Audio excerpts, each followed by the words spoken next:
Ladies and gentlemen, we're going to begin.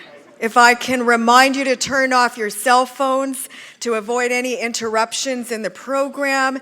If you don't want your photo taken, please let our Board of Trade staff know. We do use photos for both internal and external publications. Thank you so much for being here with us this afternoon. I'm Anita Huberman. I'm President and CEO of the Surrey Board of Trade, and we are here to feature Surrey's agriculture and agritech industry. Are you all excited? You're going to be even more excited after you hear from our amazing speakers. I'd like to begin by acknowledging that we are on the traditional and unceded territory of our Coast Salish people, specifically the Keulen, Katzie, Semiahmoo, Tawasin, Kaikut, Coquitlam, our Inuit and Métis peoples. They have a profound connection to the land and water that surrounds our great city of Surrey, and they are significant economic partners in driving British Columbia's economic agenda. Thank you so much for being here today. And events like this simply cannot happen without sponsorship support. A great round of applause to our presenting sponsor, Simon Fraser University.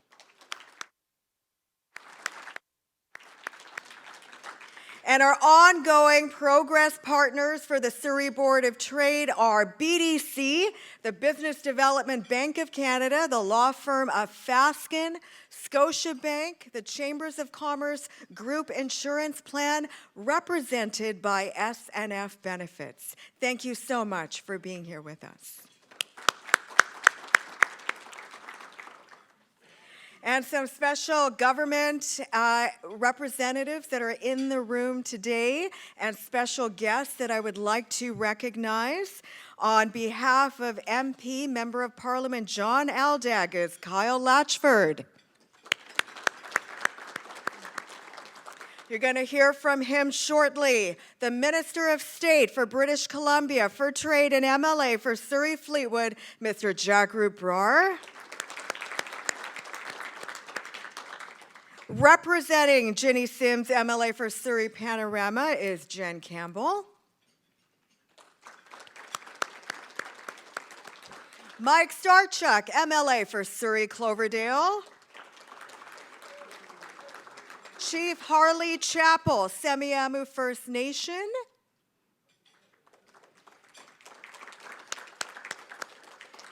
And Kevin Kelly, I'd like to recognize Kevin. He is the husband of Chief Marilyn Gabriel from the Keulen First Nation. Thank you so much for being with us.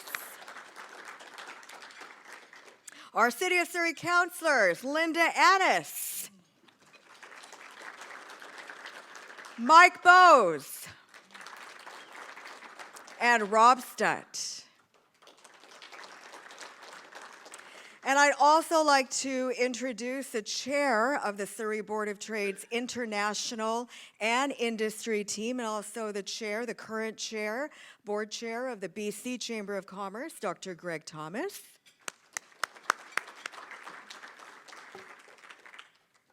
So it is our international and industry team that also focuses on advocacy projects, events related to Surrey's agriculture industry, and creating provincial and federal government partnerships around an emboldened agenda for the agriculture and agritech industry.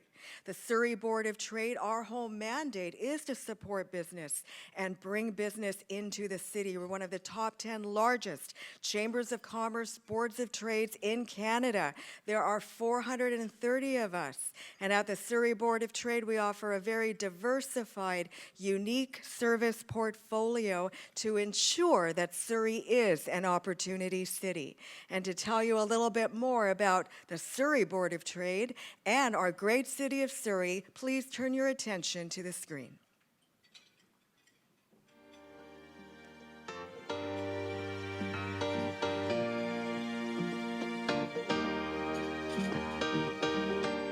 As one of the fastest growing cities in Canada, Surrey is an opportunity city.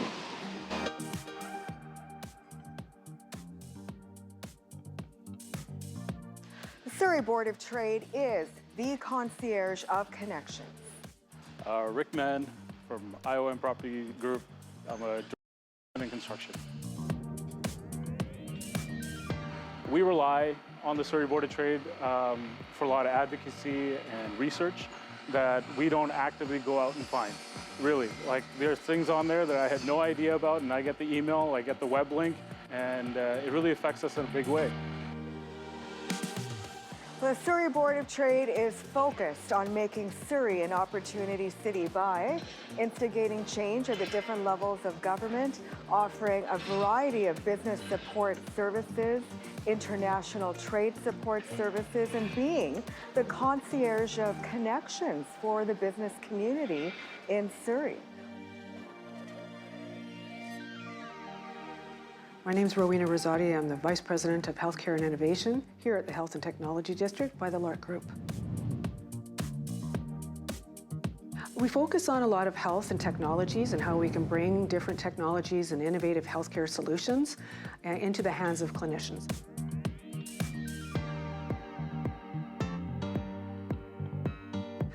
So there's a tremendous amount of information and support that Surrey Board of Trade offers to these companies, and it's an opportunity for me to be able to translate what the Surrey Board of Trade is doing for some of those companies and helping those companies to succeed. If it's in the agricultural sector or in the retail sector, if they're needing a government connection, if they have an issue related to government, we are there for them, and we have a proven track record of success to ensure that businesses are helped when they need it in a timely way. You know, the Surrey Board of Trade it's a great organization because anybody who is involved in that organization wants to be a more proactive member of the community. So having an opportunity to connect and network with those individuals helps our business become better. So the Surrey Board of Trade offers an immense amount of support for businesses at all levels, including entrepreneurs and startup businesses. There are resources that help a business that they wouldn't necessarily be able to afford to contract on their own, and it allows those to be accessible, sometimes free of cost.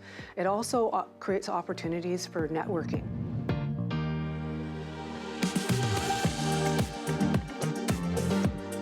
Whether you're a new business that's just opening up shop in Surrey, Surrey Board of Trade has to be one of your top destinations. It will connect you with a lot of the great minds in the organization, a lot of great minds in the community that can help.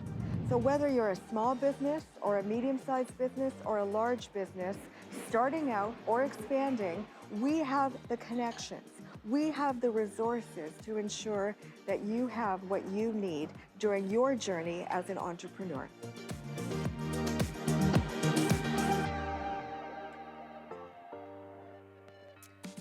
So everyone, today's event is focused on Surrey and BC's agriculture and agritech industries. 1/3 of Surrey's land base is designated for agricultural purposes, home to some of the greatest food producers in British Columbia, helping to secure our local food supply chain. We need innovation in this industry. Innovation is happening. There is a commitment by all levels of government, especially as we're moving beyond the pandemic, to commit ourselves to sustainable food systems. And we have a variety of speakers that are going to share their commitment to this industry. I want you to take notes. I want you to participate in the question period that is to follow to ensure that we have meaningful dialogue, engagement, sustainability, and partnerships for this very important industry in Surrey. And remember that Surrey is going to be the largest city in British Columbia. Surrey is a border city, and we are also part of the Cascadia corridor. So we are already engaging in partnerships with Washington State, the state of Oregon, the state of California. This is the West Coast economic region, and we are here to focus on agri-innovation this afternoon. So I'm so pleased, speaking of agri-innovation, to thank and welcome Simon Fraser University as our sponsor today. And of course, Steve Dooley is the Executive Director of the SFU Surrey campus, home to the BC Centre for Agritech Innovation, one of a kind in British Columbia.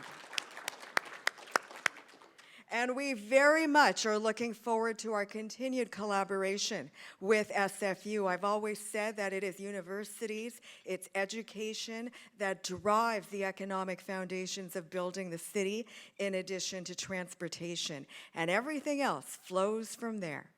And to tell you a little bit more about Surrey, the history of our agriculture industry, and the commitment by the City of Surrey to this industry, please help me welcome City of Surrey Councillor Mike Bose.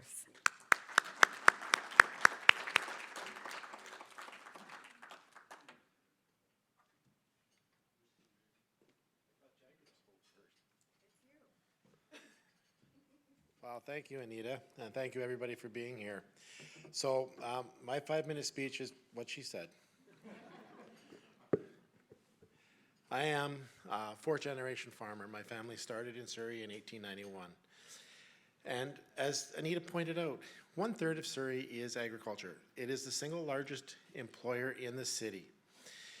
The economic benefits of agriculture are key to Surrey's employment opportunities and economy.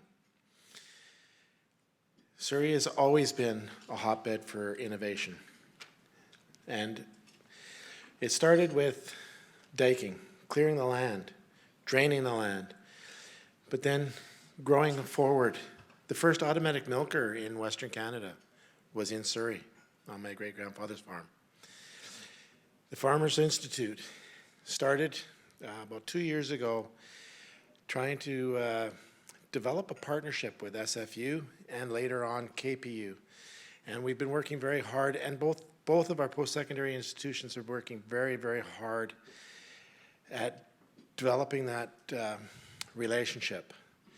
We reconstituted the Ag Advisory Committee in the form that it was meant to be, where we have farmers representing each commodity group that's growing in the city, discussing the issues of the day. And we've partnered with both KPU and SFU to join that committee, so we have their expertise and their innovation. And agriculture is an industry that relies on resources, and not resources in the way you might be thinking of oil and gas, although those are a big part. But our resources are very simple: land, labor, water, and the odd one, which is climate change. It's not really a resource, but to us it's an obstacle that has solutions. Without the Agritech and Innovation Center and the work that's being done at KPU and their genomics, agriculture won't be able to overcome the issues we have. First resource is land. We only have so much. It's limited. We can't go create more. So we must protect what we have. But it's also becoming very expensive because it is so rare. So we need to do more with what we have. Innovation and Agritech are a big part of that. Water. There's only so much water. In the last 4 years, we've seen the struggles with climate change and drought. Water is key to producing any agricultural commodity. So we have to do more with less. We have to find better ways to utilize what we do have. Labor. Again, labor is in short supply. I challenge anybody to find an industry that does not suffer in finding skilled labor that can do the job, and labor that will stay. Agriculture is probably one of the toughest. It's not glamorous, somewhat dirty, and not the highest paying jobs. But with Agritech and the innovation that will come from our post-secondary education institutions is better ways of growing crops, harvesting crops, where we don't need the labor. And the jobs that will come out of that will be higher paying, better jobs, cleaner jobs, more sustainable, more resilient. And then climate change. Anybody that doesn't believe in it hasn't worked out in the field. In my lifetime, I have seen our seasons shorten, wetter springs, cooler springs, earlier falls, wetter winters. So we need to do more. Agritech and innovation, vertical farming, extend our seasons, finding ways to extend our seasons, because food security is an issue. We saw a little taste of it during the pandemic. I thought we would see more. But we cannot rely on our food coming from elsewhere. We have to find a way to utilize what we have, do it better, protect it more, and feed ourselves. And with Agritech and innovation that's coming from SFU and KPU, we will be able to do that. And we need to forge those partnerships with all the stakeholders. First Nations, they're an important part. We are doing this on their unceded traditional lands that they cared for. It's our job to work with them to care for it even better. SFU, the Agritech and Innovation Center, first of its kind. And I'd like to point out, Surrey is always in the forefront. We do things first. Our Ag Advisory Committee was the first. There's now over 50 in the province modeled after ours, and few of them accomplished what we accomplished in our first 25 years. Quebec saw what we were doing, and they actually legislated that every local government do what we're doing, because climate change, food security are real. Food insecurity, really, they're real. I have a passion. I've spent my whole life farming. I've spent the last 30 years fighting for farming and agriculture. We have great partners with the Board of Trade, SFU, KPU. Hopefully UBC will get here soon and take part in these initiatives. But I do worry about our food security, and people who think that food will come from elsewhere. We saw during the pandemic, there's a million reasons why food may not come from somewhere else. So we need to do more with less and do better with what we do have and protect what we have. Because without food, we don't have a society. It's my passion, and agriculture, Agritech is going to help this city grow. Yes, pun intended. And the future can be bright as long as we embrace what we have and we move forward. And I think in the last 20 years, there's been a lot of resistance to the innovations and the changes, but we need to drive those forward and help build this community, build this city, and build our industry back up so that it can feed not only us, Western Canada, and help food insecurity around the world. There are great innovations that are coming to take care of food waste, which in itself will help in climate action. So again, thank you for listening to me ramble. It's what I do. I have a true passion for this. And thank you, Anita, and the Board of Trade for putting on this symposium. We have some great speakers, very innovative people, and they're going to help us grow this city. Thank you.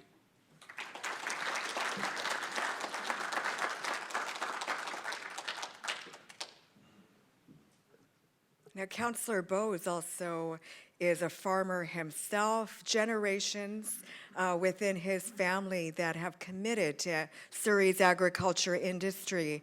And thank you so much, Councillor Bose. He does have to depart shortly for a Metro Vancouver meeting, but to speak more about British Columbia's commitment to agriculture, to Agritech, to agri-innovation, and what that means to building global business connections, please help me welcome BC's Minister of State for Trade, Jagrup Brar.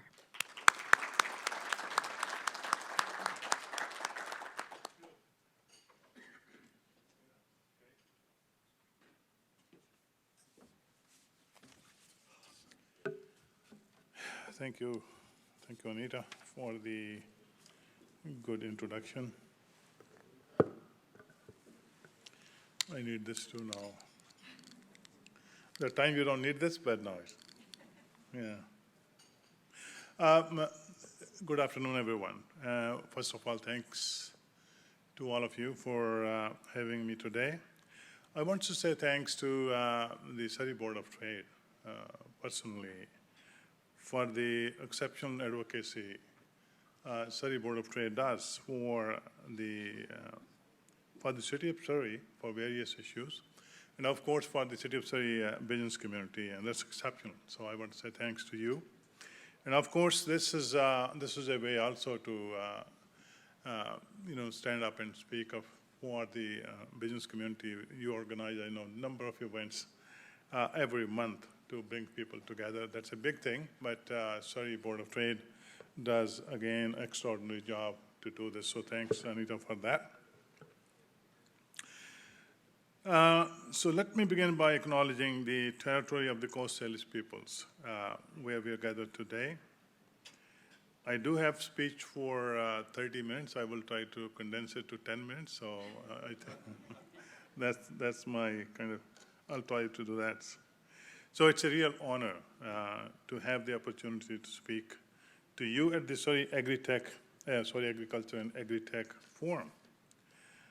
I also bring greetings from Premier David Eby and Honorable Brenda Bailey, our Minister of Jobs, Economic Development and Innovation, and from Honorable Pam Alexis, our Minister of Agriculture and Food. As BC Minister of State for Trade and as MLA for Surrey Fleetwood, I'm proud to be a part of a government that is driving innovation in agriculture and working alongside local businesses, people who are here, to solve global food supply challenges, to create good jobs, and help us meet our climate targets at the same time.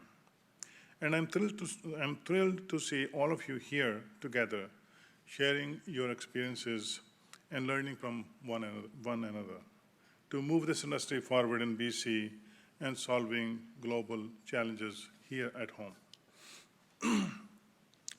Before I go further, I want to introduce, I know my colleague Mike Starchek is here from Surrey Cloverdale. So thanks, Mike, for coming. And I think there was somebody from Jenny's office, you said? Yeah, Jen is there. So Jen, thanks for coming. By the way, I was born at a farm, but it was 10,000 kilometers away. So in India, and my first 20 years of life is basically at a farm. Because the interesting thing is that I don't know how many people know about Punjab in India. It's one of the provinces.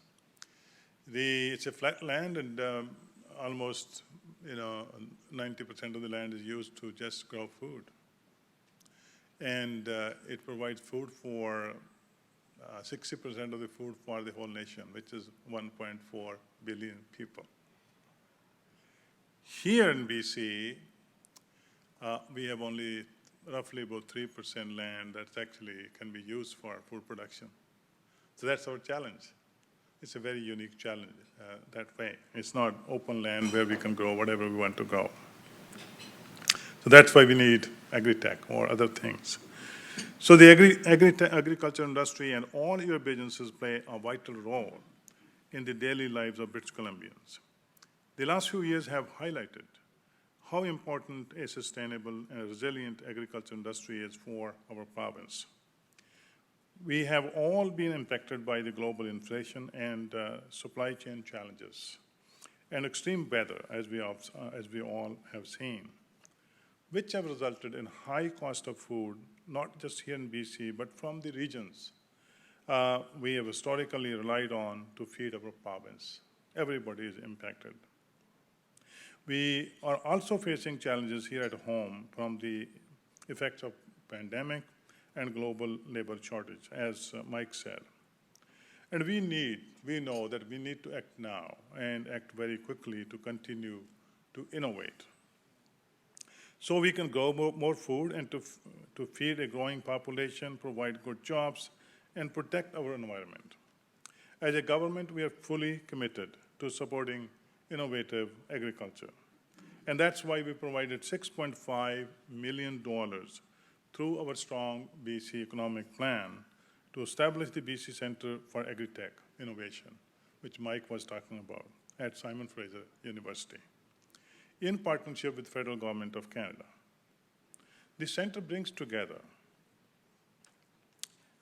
academia, industry, government to create new opportunities in food production, and is positioning BC as a world leader in agriculture technology by helping to improve food security in BC and around the world.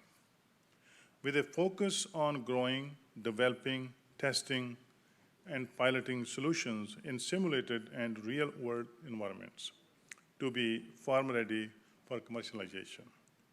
The Center of Agritech Innovation is also creating new economic opportunities that are helping small and medium-sized businesses, agri-tech businesses, grow their businesses and create good-paying jobs, sustainable jobs for the people of British Columbia.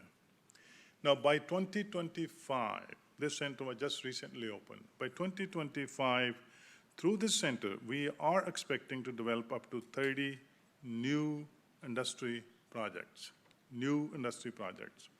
and create nearly 200 jobs for this industry alone. A couple of the center's agri-tech success stories are right here in Surrey. New Peak, probably there are people from New Peak. Do we have people from New Peak here today? Anybody from New Peak? I don't see anybody. So New Peak has built an on-demand robotic strawberry harvester that can actually work alongside humans. The robots can work at any hours helping farms who have been experiencing labor shortage and can even detect which strawberries are ripe, eliminating food waste. And one of our early projects supported by the Agritech Center is also Arrowroot Systems, which is also in Surrey. So Arrowroot is a Surrey-based startup company that commercializes sustainable agriculture through vertical growing systems and passive greenhouses. We are proud of the work we are doing in BC to move agritech forward, and we are showcasing it to the world. Just last month, my colleague, Minister Bailey, led a trade mission to the United States where she attended the World Agritech Conference and met with leaders in the industry to demonstrate BC's competitive advantage as a diverse economy where innovation, creativity, and entrepreneurship can flourish. Mr. Bailey told me about experiencing AI technology that are using facial recognition tool for cattle, helping farmers to track their cattle, their cows, and operate more efficiently. It is innovation like this that will move the world's food supply forward as we deal with real challenges head on. And we are not just working here at home. Today's ever-evolving changes to regional and global food system have shown us the importance of a more collaborative approach to developing new ways to produce healthy and sustainable food. So last year, as a result of a trade mission to Europe, we signed an agreement with Netherlands to further secure British Columbia's food supply by working together to develop agri-tech opportunities in both jurisdictions. By doing this, we are continuing to create a resilient and sustainable food system essential to our economy and food security, while also protecting our environment and meeting our climate targets.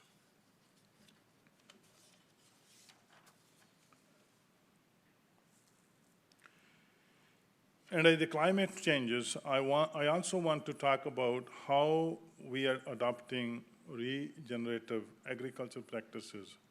Just recently, my colleague Pam Alexis, Minister of Agriculture and Food, introduced the Regenerative Agriculture and Agritech Strategic Framework. It's a new framework to expand practices that help restore soil and water so that BC farmland can become more resilient in the face of climate change. The Regenerative Agriculture and Agritech Strategic Framework will help advance our Clean BC goals and play a key role in reducing greenhouse gas emission from agriculture and improving waste management. By adopting these practices, we will support our farmers and a resilient and competitive agriculture and food sector to keep feeding BC family sustainably. So from many of you, you are also looking beyond our borders to market your product as widely as you can. So there's a good news. And that's why I'm extremely excited about our new trade diversification strategy, which we will release very, very soon.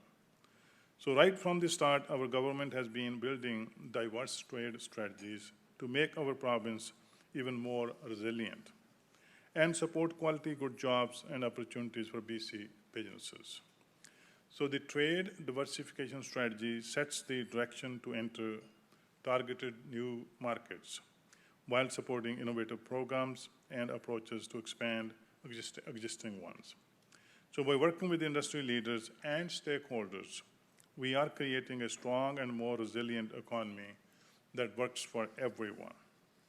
So I encourage each of you to continue to innovate and take advantage of all the programs our government offers as we work together to move this industry forward. And I can tell you that our government will be with you every step of the way. Thank you for your work and your commitment to a strong British Columbia. So thank you once again for the opportunity to me to join you today.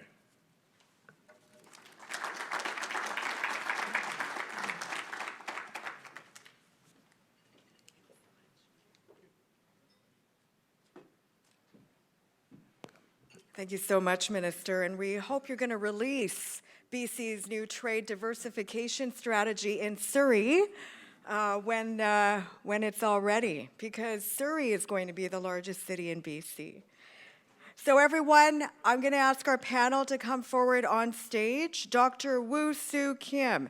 He is a professor of SFU and scientific director for the BC Centre for Agritech Innovation. Next, David Van Keulen, Director of Business for Donia Farms. And Tristin Bouwman, an independent consultant, but great agricultural industry experience. Thank you so much. So I ask each of you to introduce yourselves and tell us your perspective on the future of Surrey's agriculture and agritech industry. Thank you, Anita. Thank you for having me here today.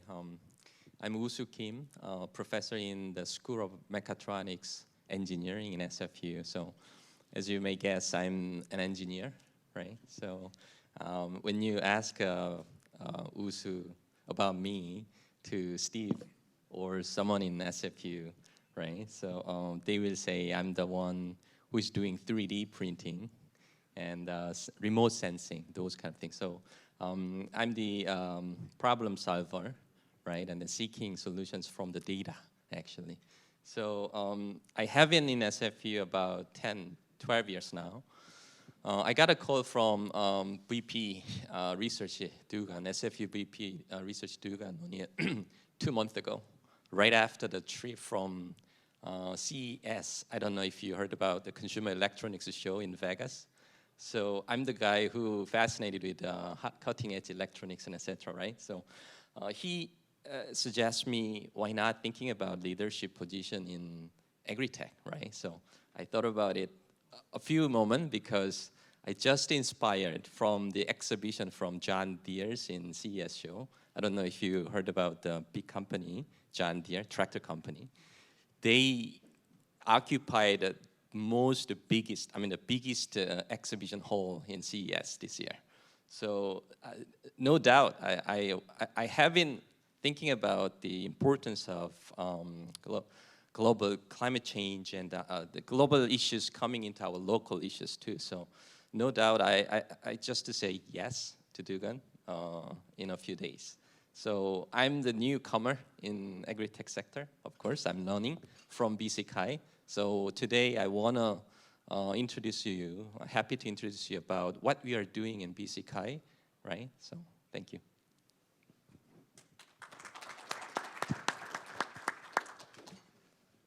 Hello, my name is Dave Van Keulen, as Anita said. I'm one of 3 brothers that operates Donia Farms, and I guess my dad's still involved still. So we, I see Mike laughing at me. We milk about 1,100 cows, feed about 3,000, so we have about 500 on feedlot, and then also all support stock. We run mostly conventional, but we also do a grass-fed diet, which we sell into a number of grocery stores in Western Canada. And yeah, we farm about 1,100 acres in Surrey. Oh, actually, well, some in Delta as well. And yeah, that's pretty much what we do.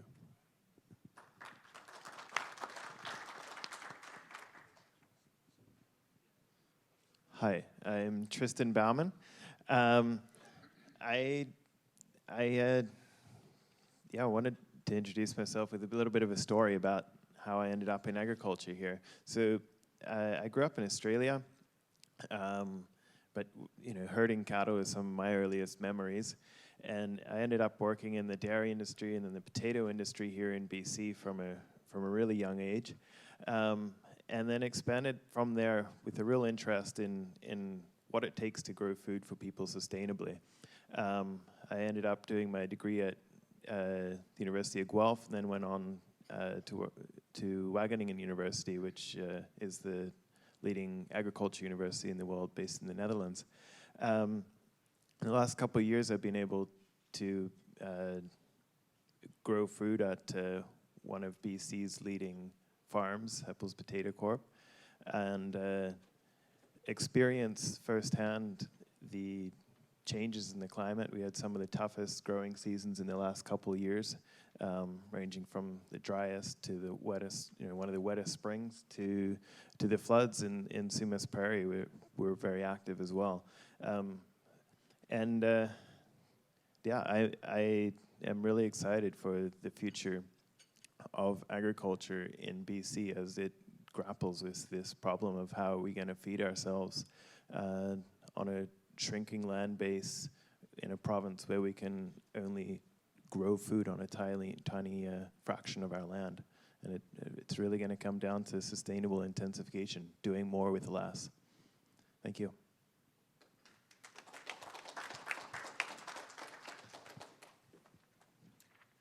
So everyone, if you do have a question or a comment, I invite you to go to the microphone in the middle of the room. This session is being recorded, so I ask you to introduce yourselves, indicate your name, your company name, and your question very succinctly. But I'm going to begin, first of all, just with some questions for you. From your perspective, how important is it to ensure that red tape is reduced at all levels of government in order to grow the agriculture industry? And who wants to start with a response to that?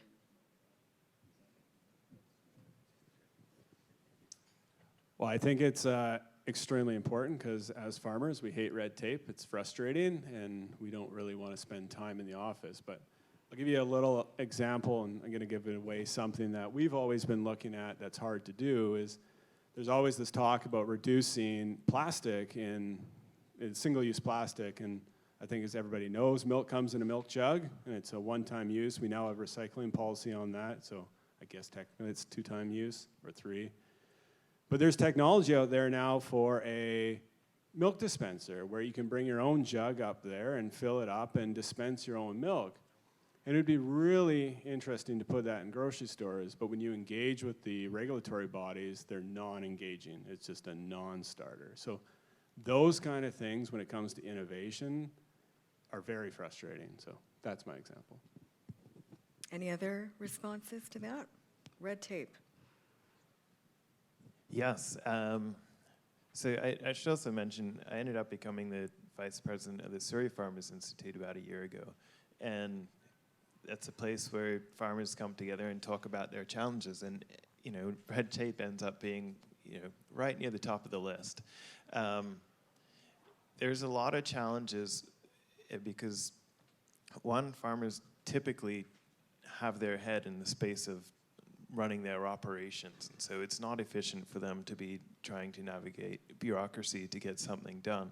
So there's that. But when I hear the stories of some of the things that growers have to deal with conflicting regulations, one rule saying you need to do this and another rule saying you need to do the opposite. So for example, you need to contain all your manure properly like this, another rule saying this is going to disrupt our what's going on with the floodplain, and it's like, no, we need our the city, especially the province, to be able to engage producers so that they can innovate efficiently, and I think we just need a lot more dialogue and understanding on both sides in order to make that happen. Dr. Kim, we've been hearing in the past couple of days in the media about the shortage of workers in the agricultural industry, the reliance on newcomers. How is SFU's new Agritech Center going to address the workforce challenges today and tomorrow in this industry? Thank you. So that's very, very interesting and an important question, right? So labor shortage. We're looking at the lens with the automation and robotics much, right? So especially in BC and Surrey, as you know, we have a lot of food processing and the fruit processing facilities and companies, and they really lack the laborers, right? So we're helping, BC and the Surrey-based companies, especially with the automation and the robotics sector, we're helping to build the ecosystem together, the bringing experts and non-for-profit or academy together to create new innovative projects in that sector. And David, are we in a workforce crisis in this industry? Yeah, I would say so. I'd say on our farming side, I'm going to break the narrative a little bit. We've been decent for the last few years, have a good community going.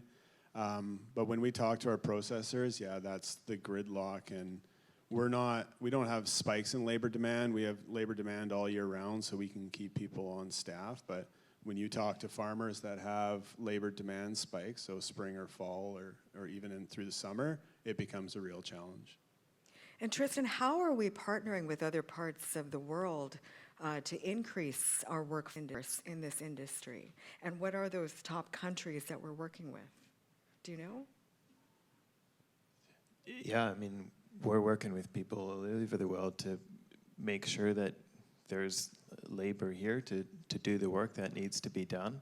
And I think it creates a work environment that's so diverse from all over the world, and that's really a cool thing to be able to be part of. Can any of you speak to the existing work and partnerships with our Indigenous communities? Are there possible potential opportunities to work with our Indigenous partners to increase agricultural food production?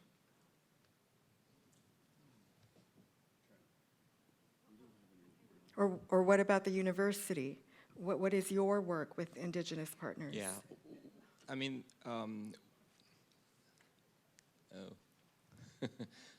You go ahead first. Yeah, not myself, but previous scientific director in BCCAI and our director here, Laila, can speak about it. But we have a long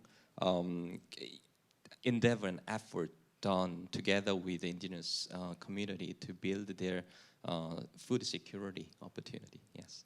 Laila, could you add up? Yeah, we currently have a project with a BC First Nation, Agritech, and we are happy to work with this entrepreneur. So, and also working right now with other First Nation groups, the West Bank, with the Grand Chief, on a new project about food security and greenhouse. And we're receiving currently a lot of requests for training purposes with community, First Nation, for drone, for all kind of agri-tech sector. So we're receiving at BCCAI a lot of very great project working with First Nation, and we're working actively to involve them in our program, yeah. I can briefly add up. So the BCCAI's mandate is not just to funding innovative projects, but with a training, skill up experience to indigenous people and all the British Columbia. So we have 3 mandates. So funding innovative projects and training and skilling up and the ecosystem building, right? So Agritech, we have agriculture in Surrey, as you know, for a long time, but in terms of Agritech, technology itself, R&D itself, we are somewhat baby state yet compared with the global standard. So we would like to build this ecosystem, right, to make it the best in Surrey. Thank you.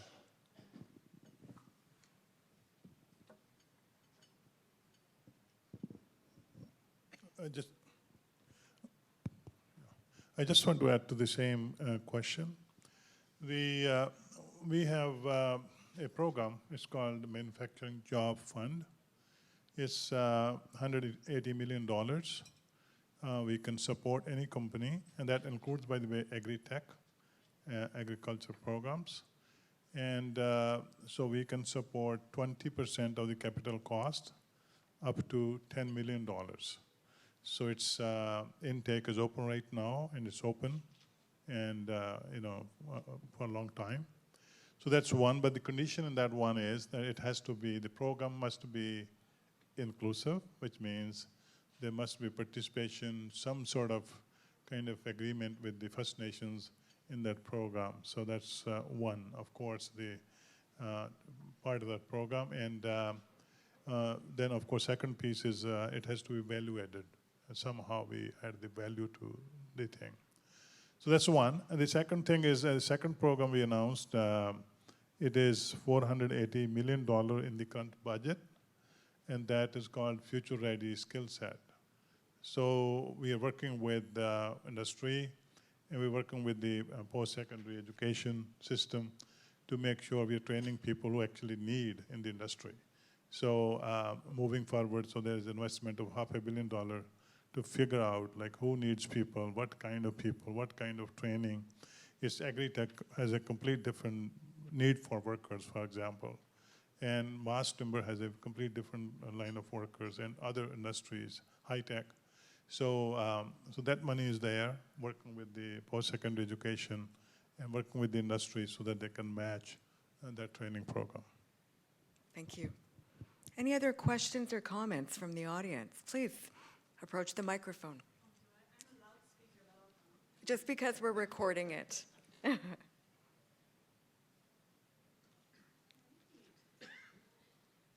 Good afternoon, everyone. My name is Lenya Wilkes. I'm the Director of Partnerships and Stakeholder Engagement at Diversity Community Resources Society, very long. My question for you today is, how can we ensure that the adaptation of agri-tech solutions in agriculture does not lead to further displacement of workers in the industry, predominantly temporary foreign workers? Thank you. Who wants to take that? Tough question. Yeah, it is a tough question, but in some ways it's very easy to answer. There's been big labor shortages, and for the last number of years it's been really tough to find good people. So that's the one side, and the other side is, if I look at the kind of work that my grandfather had to do on a farm, I'm not sure, there are certain forms of work on a farm that can become extremely tedious and monotonous. Hand weeding, for example. We don't do that much anymore, and that's freed up our labor so that all of us can be working on other things. And that's fantastic. Our society is going to keep moving in that direction. Yes, we need to do so thoughtfully. And I'll share a quick story here.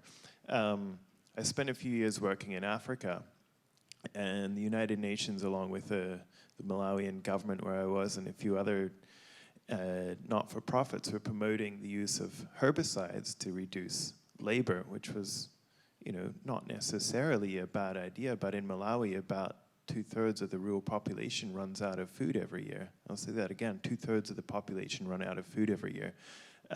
That's why food security is so important. And they promoted herbicides to the better off farmers, who stopped hiring the poorer farmers, and the poorer farmers rely on work on the better off farms in order to get their one meal a day. And so we ended up, or this program ended up adding to hunger by compromising the safety net. So to your point, we have to pay attention to what the impacts of innovation are on the labor market and on people's livelihoods. But there's a lot of opportunity to innovate in a way that's healthy for everybody. I was just going to say, too, is that a lot of times, you know, I can go on a bit of rant here, but, you know, farming, everybody thinks that today we need to innovate. If you think about dairy farming, for example, we've been innovating for years and years and years. And it's interesting that this talk comes up now and it's becoming to the forefront of everything. But, you know, you look at farming and for genetics, you know, genetics on cows has gotten better. We get near 38 kilograms of milk a day from a cow. 30 years ago or 40 years ago, that may have been in the high 20s. So adding technology to your question, you know, none of that, it doesn't really displace workers, it just makes things more efficient, right? And I think the progress and innovation in agriculture in the last 30 or 40 years has been there to drive down cost. And now maybe it's coming forward to increase food security, but the innovation that's coming needs to always be there to be cost effective, and it needs to improve innovation, right? You know, a little piece of technology that we have is what we call a Team R tracker. So it's just a simple program that some guy invented that tracks the amount of feed that we put in front of animals, and we know daily intakes, and we can then take that and we figure out how much milk that cow's produced, and we can track the conversion ratio from feed to milk, and we can then optimize our diets to become more and more efficient. So that kind of technology does not displace any labor. And labor changes too, right? You look at dairies using robots now, where you had staff milking. You know, just because you have a robot doesn't mean that you don't need staff anymore. You're out there, you got to have a catch pen where you're getting cows that haven't been milked. So it just is creating this more and more efficient operation. So that's my rant. Did you want to comment? Quick comment. So,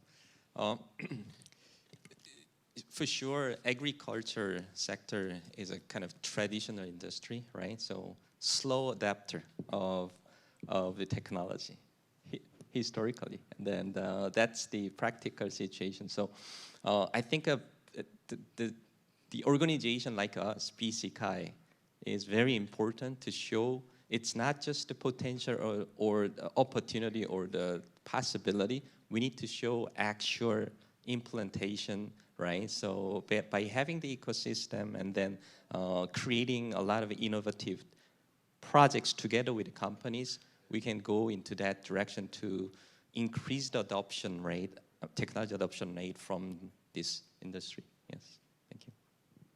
Any other comments or questions from the audience, please? Thank you, Anita. And as a person who, in a different life, was very proud of getting the size I am because I love to eat, and the city being 2/3 agriculture, there was a program about a number of years ago that talked about Sundays in Surrey. And 2/3 of the menu items that came forward came from within the boundaries of the city of Surrey. And so this isn't a question, but more of an ask. We talked about how we can grow more. We talk about how we can be more efficient with everything that's there. but at the end of the day, the consumers want to taste it, and they want to taste it fresh. And I know, David, your farm was part of that program, and there was one restaurant, and I don't know whether they're here, but there was one restaurant that 95% of their produce for that one menu item came from the city of Surrey. And 10 kilometers is the radius that 75% of that came. So it gives the ability for the city of Surrey and our agriculture industry to say, you don't need it from California, you don't need it from Mexico, it's in our backyard. Let's go to the restaurants that support local business and support our local farmers. So the ask is to see if we can get the city to regenerate this program so that people are out there benefiting from the things that are grown within our borders. And if you don't already know, he's a former City of Surrey councillor as well. Very familiar with this portfolio. Thank you, Mike. So I just out of curiosity, I'm just wondering what your perspective is on the agricultural land reserve. Do you know what? I'd love to talk about that. You know, land is where most of our food is coming from and will be for a while. Vertical farming plays a role in certain crops, leafy greens, for example. But most food, dairy farms aren't going to go vertical. Most staple products won't go vertical too soon. It doesn't make sense to grow, let's say, carrots in a vertical farm like it does to grow them in a field. Land is number one, and our land in Surrey, as I understand it,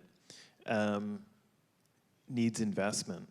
It needs investment. A lot of the big growers in Surrey are, you know, it used to be the salad basket of BC, and the big growers are moving elsewhere to get good land, and a big part of that has to do with drainage and irrigation.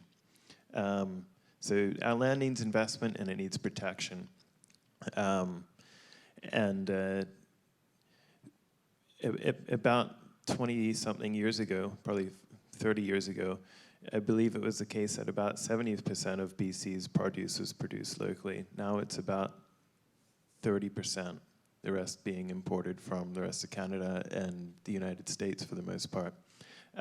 We need to protect our land in order to be able to grow. And I'll add to that, Surrey's got a unique advantage when it comes to its land base. Surrey has Canada's earliest farmland. The first month or two of production in Canada when it comes to potatoes, carrots, cabbage is coming from Surrey. And we need to protect pieces like that for the long run so that generations after us can continue to be provided with local food. David? Yeah, it's the agricultural land reserve is extremely important, but it's also very important to keep large tracts of land together and not cut it up into small 5-acre parcels. I know that and I might offend some people, so I know there was this push for this micro farming talk, but I think the reality is that, you know, large modern farming is going to feed the world. And if you look at what we do, you can't take a 200 horsepower tractor and drive it around a 10-foot wide field or a 5-acre parcel. It doesn't work, right? So when it comes to the ALR, respecting the larger scale fields, meaning 20 to 30 acres plus, is extremely important. You know, I have an email in my inbox right now from a guy that's looking to put cows on 5 acres, and he asked me if we could do it, and he wants me to pay him. It's like, well, no, that's not going to work. And that's ALR land. So ALR is very, very important for us as long as it's protected in larger parcels. I think I have same opinion, right? So agriculture industry already quite fragmented, right? So in terms of economics of scale, right? We need to reserve those. Yeah, thanks. Can any of you speak to the changes that the federal government has made around fertilizer? And here we are trying to maximize food production on our land, and the federal government is trying to make some changes around fertilizer usage. Can any of you speak to that, and what is the impact to the sustainability of this industry? Yeah, absolutely. Without fertilizer, we wouldn't be here. That's kind of the first part of that discussion. Nitrogen, our bodies are made out of protein, DNA, needs to get turned from the air into a form that plants can take up, and we need that in the system, else we couldn't eat. At the same time, nitrous oxide emissions contribute substantially to global greenhouse gas emissions, and we need to reduce that. And the federal government's trying to find ways to reduce our greenhouse gas emissions in agriculture, including our nitrous oxide emissions. So that's really important. As long as the federal government's initiatives are focused on increasing efficiency and reducing emissions without compromising food production, so that A, we can keep eating, and B, farms can remain viable, I think innovation is going to be key to that. Dr. Kim? Yeah, so organic fertilizer, basically the concept we call the regenerative agriculture, right? So we want to keep our soil's health, basically. So in BCCAI, that field, I mean, the sector is one of the important sectors we're looking at the moment. So we're collaborating and creating projects together with organic fertilizer companies and some companies, innovative companies using nanotechnology to build non-synthetic fertilizers, right? So we're working on those. Yeah, thank you. Any other questions or comments? Yes, go ahead, please. Charan Sethi, I'm a developer here in Wally. Live in Richmond and on a half-an-acre farm. That is my hobby farm. Surrounded by about 1,000 acres of blueberries, which is not being farmed, simply because there's a severe labor shortage. And I've approached a number of people who own the land, asking them to look after it, because it used to be like 15 years ago, it was absolutely very, very productive land, because we had a lot of labor that was available at that time. But now there's none of that happening. So they're saying, find us labor and have them take over the farms. And the question basically is, where the hell are we going to get the labor to farm the farming lands which we have? As I say, blueberry is a prime example in Richmond. And it's a very good crop. People love blueberry. It's good for you as well. But, and I say, I personally, it's not my business. You know, I have a half an acre. I farm it myself. I get about 1,000 pounds of blueberries, which I farm. And I actually pick it up as well, because it's a relaxation for me.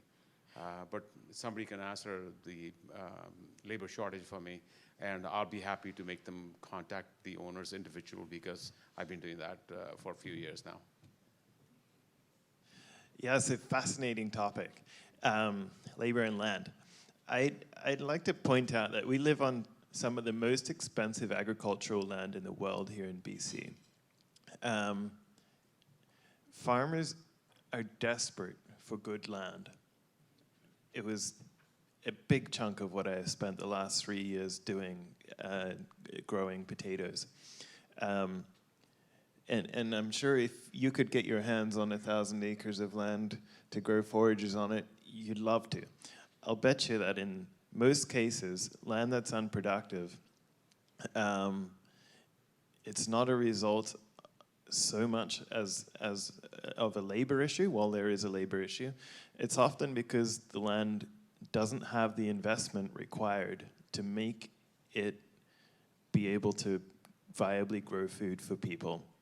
If there was good money in it, people would find food. And the key here is drainage, it's all about water management. If you can get the water off the land and get it back onto the land during the summer when you need it, people are paying exorbitant amounts of money to farm. It's just a matter of managing the land properly. And I think a lot of whatever is not being used would be being used. And I think that goes back to the province and the city to put in the investments that are required to get the drainage to happen. I think there's a whole nother discussion on what's happened in Surrey with drainage over the last 30 years that needs to happen. Dr. Kim?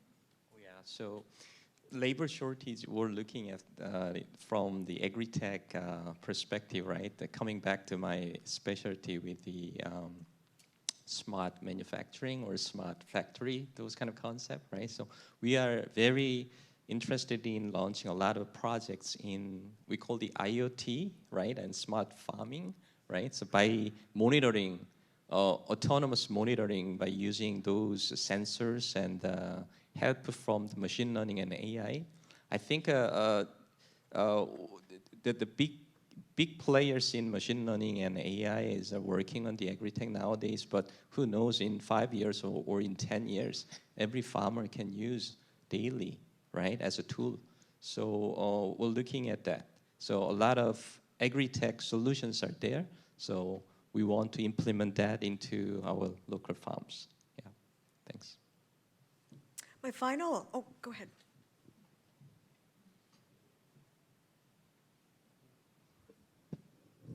So we have a panel. I just want to ask, like, what are the 3 most important high-tech solutions we have already found and probably implemented? What are 3 which are in the near future coming for this thing? So in terms of Agritech innovation, we can, yeah, thank you for asking that, Minister Brar. So we can categorize, let's say, high-end innovation and somewhat practical, shorter-term innovation. So when it comes to high-end, there are a bunch of different technologies, but closer to shorter and, I mean, the shorter-term innovations nowadays, as other panelists talked before, vertical farming is one of the that together with lightning, right? So we're looking at that as a practical, very soon, the solution. And also some precision agriculture by using, again, the IoT and machine learning, right? So as you see in the home assistant nowadays, you use the sensors at home autonomously right now. Why not moving that concept into your farm, right? It's not going to take so long. So those are somewhat shorter term, right, innovation we're looking at. And also somewhat conventional, like we just said about organic fertilizer, right? So that the regenerative agriculture can make a sustainable agriculture together with productivity, securing the productivity. So we're looking at that technology sector very well too. Yeah, thank you. David? Well, I can't say what is coming in 3 years, but you know, it's interesting you talk about with this technology, right? And you talk about early adopting and you know what's coming and moving things in. We do farm tours, and we always talk. So each one of our cows has a responder on it, and I always say we've been using iWatches since '96. We have pedometers on there. We track footsteps. Like you guys are late adopters. So in some ways, agriculture has led in technology, right? The other thing too is, to use a story, you know, I say 5, maybe 6 years ago, the concept of a GPS-driven tractor for straight lines was foreign. Everybody went, I don't need that. I can drive straight, big deal. Then you get it, and I still remember we had an old guy working for us, and he used some adjectives. I don't need that. I'm good. You know what? You should just try it out, see how it goes. He used it for 1 day. The next day, the whole system went down from John Deere. I can't drive the tractor. So technology, like, it gets adopted, and it is there. And one thing about that GPS driving, when you don't know where your track line is, you overlap, right? So you overlap. If you got a 10-foot wide implement, you move a foot over. Well, there's 10% less efficient. When you're running the GPS line, you're running it maybe 2 inches over, so you're so much more efficient. So utilizing that technology reduces labor, time, and all of that. So, yeah. Any comments, Tristin? Yeah, I'll just say I think farmers in Surrey are really excited about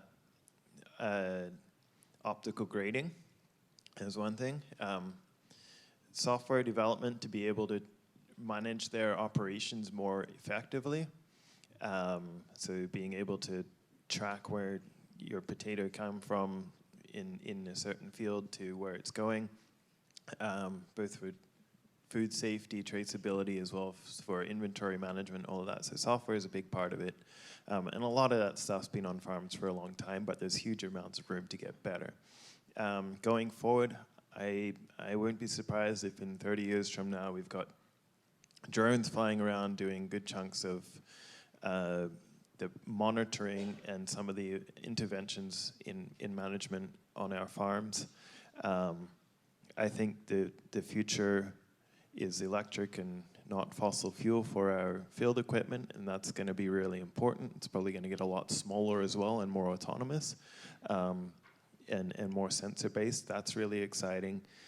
Those are some of the things that come to mind for me. Go ahead. Thank you so much for your insights and comments. My name is Ishan, founder of Sky Acres, a vertical farming company, Indigenous-owned vertical farming company aiming to increase food security, designing systems to grow fresh fruits and vegetables beyond just leafy greens, so vining and root varieties as well. I wanted to get your opinions on setting targets to drive innovation. We've seen with electric cars how if we say you can only buy electric cars after a certain point, do you think that same notion of setting targets, saying that grocers can only buy 90% of what they buy have to be grown locally in BC, do you think setting these targets would drive innovation in your opinion? Thank you. No. Okay, so we sell grass-fed products. They're expensive. We have a small market. People's pocketbooks, I don't think are ready for it. It's expensive, right? Innovation is pricey, and it's a lot of the innovation, the price has come down. People still have the assumption food should be cheap.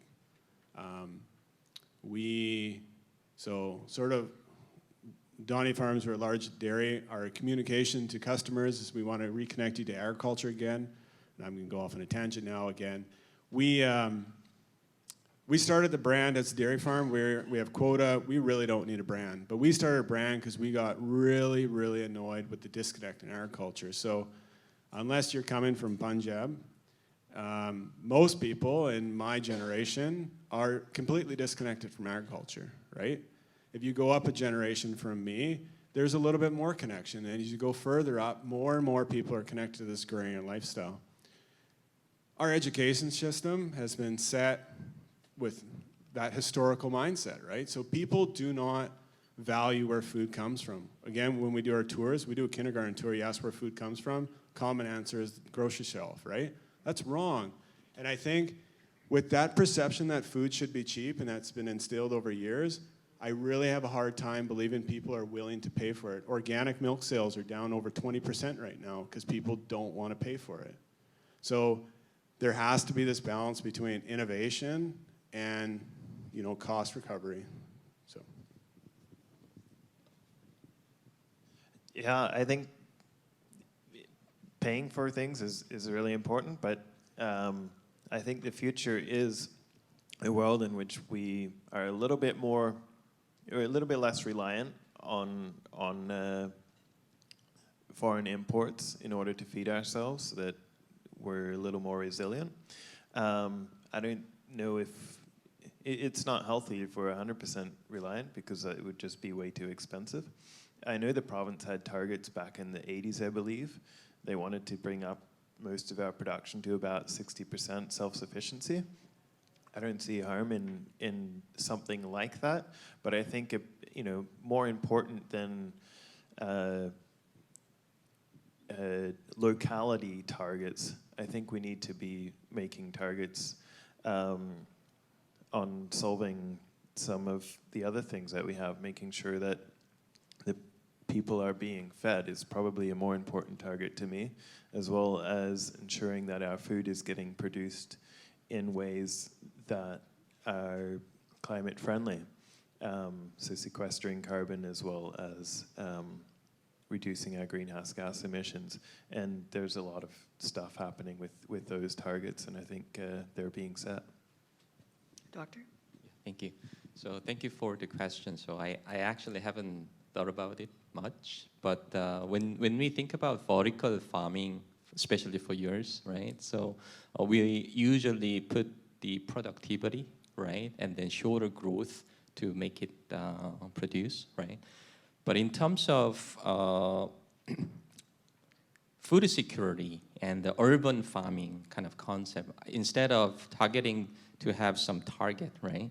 So we may need to make this field more vibrant by combination of technologies we have, like automation and lightning, right? And or smart farming, those kind of things together, right? So I think the future of the vertical farming is bright, but instead we focus on the target, right? We may need to go into that direction. Yeah. Thank you. My final question to you is the Surrey Board of Trade. We're advocates of free trade agreements. We work with our federal minister, Mary Ng, very closely on that file. But there's some issues, especially for dairy farmers, when it comes to free trade agreements. Just wondering if you could speak to what your top challenges with these free trade agreements. David, let's start with you. Thanks, Anita. Well, free trade has always been an issue for dairy, but Canada and the U.S. and Mexico signed CUSMA a number of years ago, and the federal government touted it as it was bilateral. But the reality is that's not, because the U.S. has regulations that we can't get around. We can't actually utilize some of that activity, and it feels like we were outsmarted by the U.S. when it came to the negotiation. And it, especially in dairy where you purchase quota and that gives you the privilege to produce milk in this province, it's expensive and you're relying on that future cash flow to pay that quota off. When your market starts getting cut up, it bleeds away at that and you lose your market, but you've made an investment based on a commitment from a government that says that this will be here. So yeah, trade is a challenge. It would be awesome to go down to the US and sell products, but their pasteurization ordinance rules make that extremely challenging.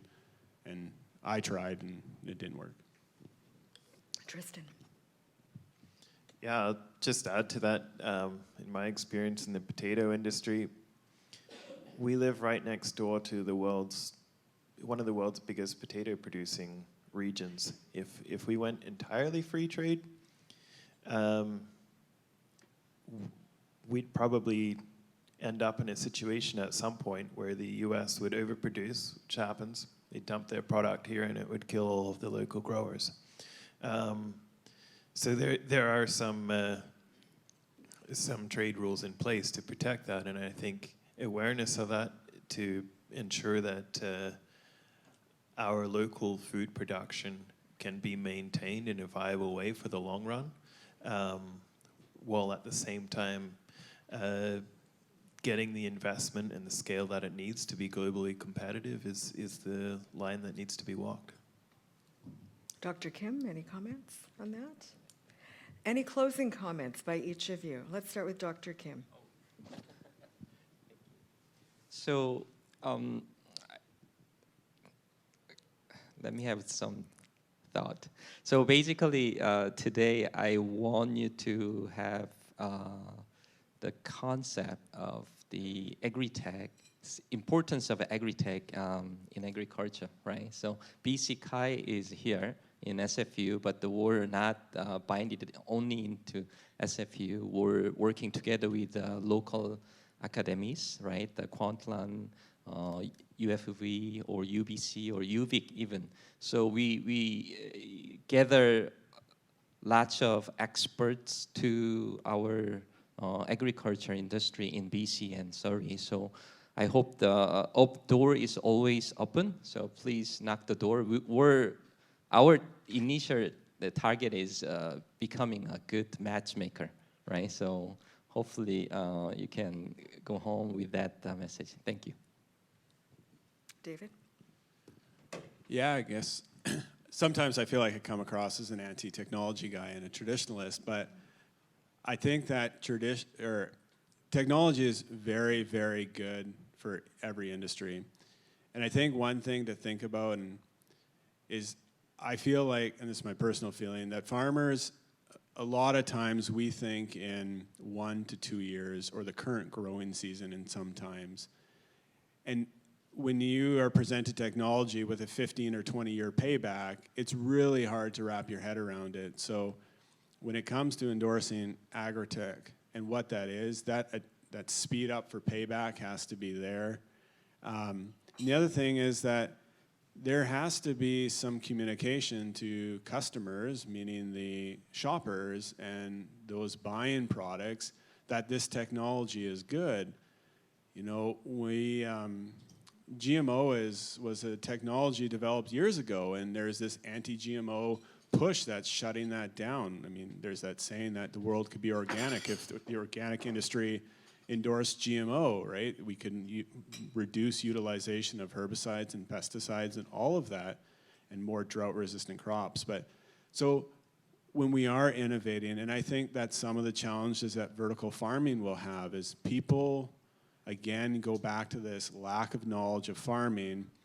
And you know, you watch a cartoon for kids, the farmer's a dummy with a straw hat, and it's really easy, right? So that's the perception you put across. So really educating people on what modern farming is and where your food is coming from will become extremely important for the adoption of it in the future, right? So yeah, my two messages are that you have to make sure consumers are willing to buy into it, and then also that the payback to the farm is there fast. And anybody that's got an ag tech business in this room, I would highly, highly suggest that you put some sort of farmer in an advisory position or on a board seat or something so that you have more like credibility, I guess might be the right word, when you go and present to people. We've seen people come to our farm and we're willing to do something. You bring us a good idea, but the ideas that have been delivered are somewhat